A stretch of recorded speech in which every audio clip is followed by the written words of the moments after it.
दीपावली पर कौड़ियों का क्या महत्व है, क्या इसकी इम्पोर्टेंस होती है, इस बारे में आज चर्चा करेंगे इस वीडियो में। नमस्कार, जय श्री राम। बहुत स्वागत है आप सभी का। मैं हूँ एस्ट्रोलॉजर अपर्णा शर्मा आप सभी के साथ। और आज के इस वीडियो में बहुत इंटरेस्टिंग सी बात कि कौड़ियाँ क्यों इम्पॉर्टेंट होती हैं माँ लक्ष्मी की पूजा में, और हमें दीपावली पर इनको क्यों लेना चाहिए, या और ऐसी कौन सी चीज़ें हैं और इनको क्यों खरीदना चाहिए, इस बारे में एक स्टोरी है, एक माइथोलॉजिकल स्टोरी। इसके बारे में आज चर्चा करेंगे। बहुत समय पहले की बात है, जब नारद जी ने ये कथा जो है बहुत सारे ऋषियों को सुनाई, जिस वजह से बहुत से निर्धन ब्राह्मणों की मदद हो सके, हेल्प हो सके। एक समय की बात है जब नारद जी कहते हैं कि इस धरती पर बैकुंठ से भगवान विष्णु और माँ लक्ष्मी विचरने के लिए, कि घूमने के लिए, भ्रमण के लिए आते हैं और एक जगह पर थोड़ी देर के लिए विश्राम करते हैं। भगवान विष्णु को साउथ की ओर जाने का, यानी कि दक्षिण दिशा की ओर कुछ काम ऐसा पड़ता है कि जिस वजह से उनको जाना पड़ता है, और वो माँ लक्ष्मी को कहकर जाते हैं कि आप यहीं रुको और मैं अपना एक काम है, उस कार्य को पूरा कर कर वापस आता हूँ। माँ लक्ष्मी इस बात पर ध्यान नहीं देती और उनके पीछे पीछे ही चलती रहती हैं। एक जगह पर उनको गन्ने का, यानी कि ईख, जिसको हम ईख यानी गन्ना कहते हैं, उसका खेत नज़र आता है, और माँ लक्ष्मी उस खेत में गन्ना चूसने के लिए थोड़ी देर रुक जाती हैं। गन्नों को उखाड़ने की और उनको चूसने की, छीलने की जो आवाज़ होती है, उसे भगवान विष्णु थोड़ा पीछे मुड़कर देखते हैं, और वे देखते हैं कि माँ लक्ष्मी तो उनके पीछे पीछे ही चली आ रही हैं, जिनको उन्होंने वहाँ रुकने के लिए कहा था। इस पर वो बहुत क्रोधित हो जाते हैं और उन्होंने कहा कि आपने मेरी बात को नहीं माना। मैं जिस कार्य के लिए जा रहा हूँ वहाँ पर आपका होना ज़रूरी नहीं, और आपके लिए वहाँ पर सही जगह नहीं है, वो सही स्थान नहीं है, इसलिए आपको मैंने वहाँ रुकने के लिए कहा था और आप मेरे पीछे ही चल रही हैं। तो इस बात पर गुस्सा होकर, क्रोधित होकर वो माँ लक्ष्मी को श्राप दे देते हैं कि 12 वर्षों तक आपको यहीं भूलोक में ही रहना होगा। अब जिस किसान के वो खेत थे, उसके घर में ही माँ लक्ष्मी रहने लगती हैं, और जब माँ लक्ष्मी का वास वहाँ होगा तो ऑफिस यहाँ पर तो धन धान्य की बहुत बरकत हो ही जाएगी। तो किसान इस बात को समझने में अनजान था कि अचानक से मेरे घर में इतनी धन दौलत, इतना धन वृद्धि कैसे हो गई, क्यों मेरे इतने ज़्यादा अच्छे दिन आ चुके हैं, कि ऐसा क्या हुआ। खैर, अब होते हैं पूरे 12 वर्ष बीत जाते हैं इसी तरह से। उसके घर में खूब धन धान्य की बरकत रहती है, वृद्धि रहती है। और अब भगवान विष्णु आते हैं 12 सालों के बाद माँ लक्ष्मी को लेने की, अब चलिए आप बैकुंठ धाम को वापस चलिए। किसान जो है इस बात को समझ चुका होता है इस समय में कि ये कोई ना कोई दिव्य शक्तियाँ हैं जो मेरे घर में आई हैं, और जिस वजह से मेरे घर में ये सब कुछ हो रहा है। वो माँ लक्ष्मी को जाने नहीं देता, हट करता है कि मैं इन देवी को यहाँ से जाने नहीं दूंगा। तो भगवान विष्णु कहते हैं कि माँ लक्ष्मी तो चंचला हैं, ये तो एक जगह पर वैसे भी नहीं टिकती, तो किसी के रोकने से भी नहीं रुकती, तो तुम्हारे कहने से तो ये क्या ही रुकेंगी। जब ये मेरे कहने से ही एक जगह पर नहीं रुक पाती हैं, तो तुम्हारे कहने से तो क्या रुकेंगी। तो वो फिर से हट करता है, अपनी पूरी ज़िद पर आ जाता है कि मैं इनको नहीं जाने दूंगा यहाँ से। तो भगवान विष्णु ने उसको एक ट्रिक खेलते हैं उसके साथ, और उसको बोलते हैं कि ये कुछ कौड़ियाँ हैं, इनको लेकर जाओ और अपने पूरे परिवार के साथ गंगा स्नान कर कर आओ, तब तक हम लोग यहीं हैं, मैं और माँ लक्ष्मी यहीं हैं। तो वो उनकी बात मानकर गंगा स्नान करने जाता है, और वो जो कौड़ियाँ होती हैं जो भगवान विष्णु ने दी थी, और उसको गंगा में अर्पित करने के लिए उनको कहा था। तो जैसे ही वो तैयार होता है कि गंगा में इन कौड़ियों को डालना है, तो वैसे ही 4 हाथ गंगा से निकलकर आते हैं, और बहुत उत्तेजना से, बड़ी लालायिकता से उसको लेने की कोशिश करते हैं कि ये कौड़ियाँ हमें दे दो। तो उसने देने की बजाय पूछा कि ये 4 हाथ किसके हैं, पहले मुझे ये पता होना चाहिए, उसके बाद ही मैं ये दूंगा। तो माँ गंगा प्रकट होती हैं और वो कहती हैं कि ये मैं ही हूँ, ये चारों हाथ मेरे हैं और मुझे ये कौड़ियाँ चाहिए। और तो गंगा ने पूछा कि ये कौड़ियाँ आखिर तुम्हें दी किसने हैं, मुझे अर्पित करने के लिए तुम्हें किसने दी हैं।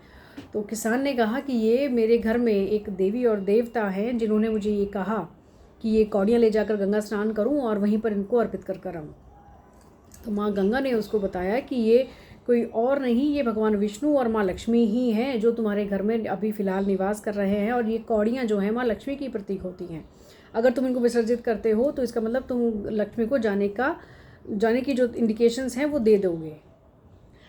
तो इस बात को वो समझ जाता है, लेकिन उनको भगवान विष्णु ने कहा था अर्पित कर कर वो आ जाता है, और माँ लक्ष्मी उनसे लेकर ही मानती हैं कि ये कौड़ियाँ तो मुझे चाहिए ही चाहिए। तो अब वो वापस आ जाता है और इस बात को फिर से हट करता है कि मैं माँ लक्ष्मी को नहीं जाने दूंगा। मैंने आपके कहने पर कौड़ियाँ तो अर्पित कर दी हैं, लेकिन मैं इनको नहीं जाने दूंगा। माँ लक्ष्मी इस सारे प्रसंगों को देख रही होती हैं और वो सोचते हैं कि कोई ना कोई सोल्यूशन तो निकालना ही होगा। वो परमानेंटली एक जगह पर तो वैसे भी नहीं रह सकती।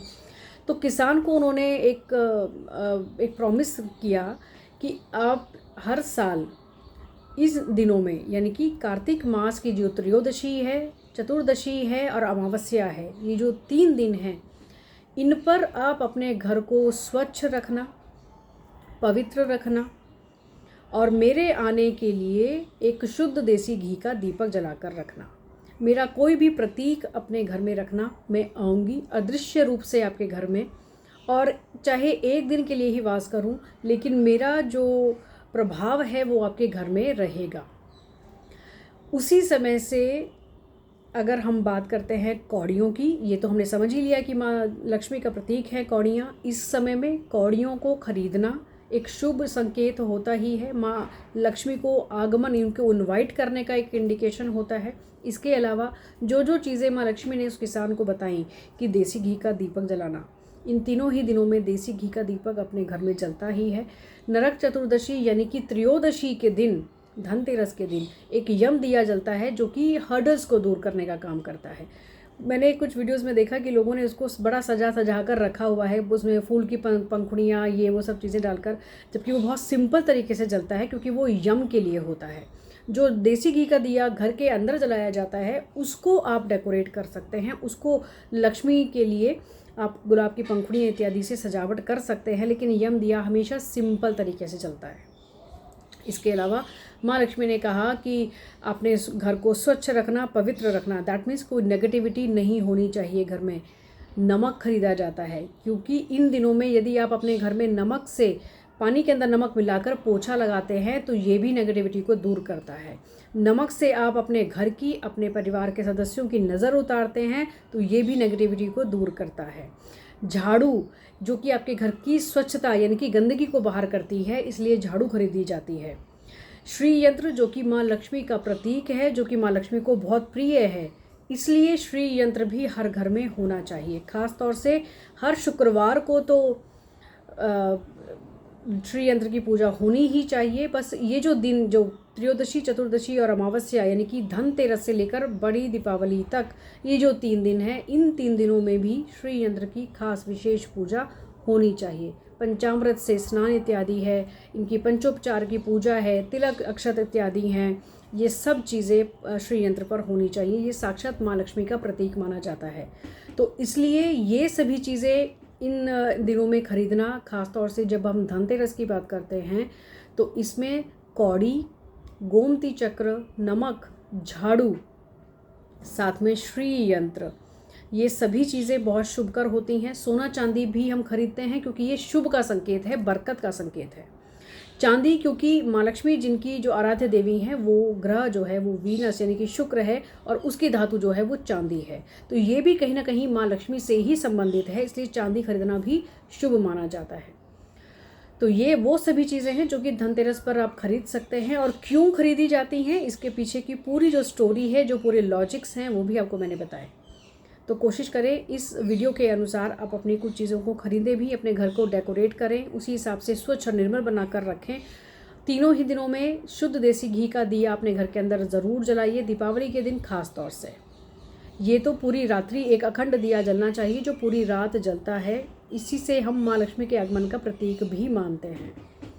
इस वीडियो को शेयर भी कीजिएगा, जिससे और बाकी और बहुत सारे ऐसे लोग जो इस तरह की जानकारी को चाहते भी हों और उन तक ये जानकारी पहुँचे और वो भी अपने धनतेरस को, दीपावली को अच्छे से मना पाएँ। आज के लिए, अभी के लिए नमस्कार, शुभ दीपावली, जय श्री राम।